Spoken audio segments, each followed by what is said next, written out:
I'm Dr. LaMar Hasbrouck.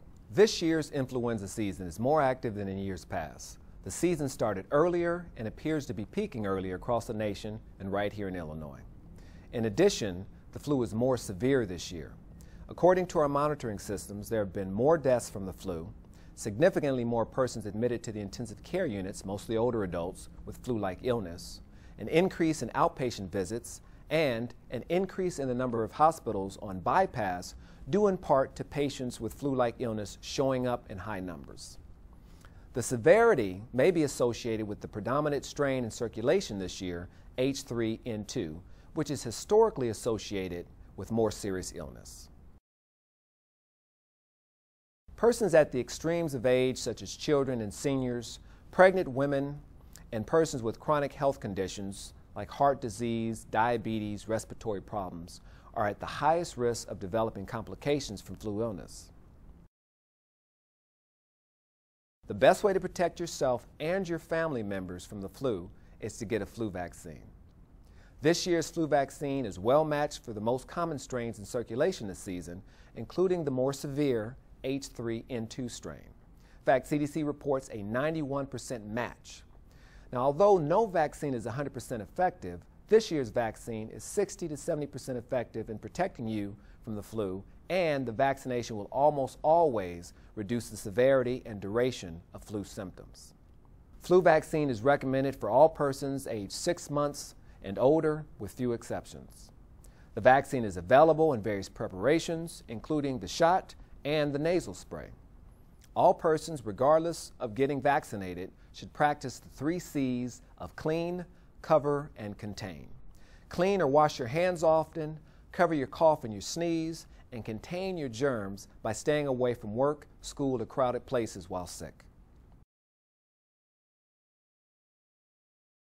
Common symptoms of flu include sore throat, high fever, cough, body aches, and feeling fatigued or washed out. Most often, these symptoms can be managed at home with rest, fluids, and over-the-counter remedies as needed, and do not require admission to a hospital. For severe symptoms like prolonged fever or chest tightness and discomfort or breathing problems, we recommend that you contact your healthcare professional before going to the emergency department.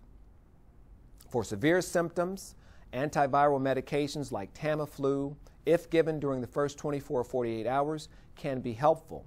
However, these medications are not considered first-line prevention. Now, the 5 common myths about the flu are as follows. Number 1, cold weather causes the flu. This is false. The only indirect association with cold weather is that crowding and transmission of germs is more common. Myth number 2, you can catch the flu from the flu shot. This is false. The vaccine can cause flu-like symptoms for a few days, sometimes a slight fever or headache, as the immune system is ramping up.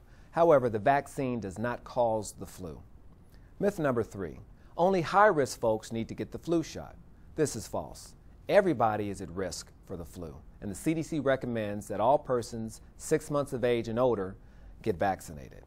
Myth number 4, the flu is no worse than the bad cold. This is false.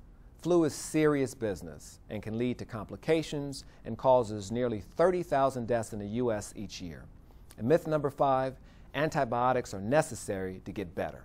This is false. Antibiotics only fight bacterial infections, and the flu is a virus. So in summary, this year's flu season is more severe compared to last year. We are all at some risk for getting the flu, but certain individuals are at higher risk from getting complications as a result of having the flu. And the best way to protect yourself from getting the flu is to get vaccinated. This year's vaccine is effective, and there is no shortage of vaccines. It's not too late to vaccinate. It's also important to wash your hands often, cover your cough and sneeze, and stay away from crowds when you're sick. For those persons that get the flu, in most cases, symptoms can be managed right at home. For severe symptoms, we recommend that you call your healthcare provider before going into the hospital. As always, if you have additional questions or concerns, we recommend that you contact your healthcare provider. On behalf of the Illinois Department of Public Health and the Quinn administration, be well.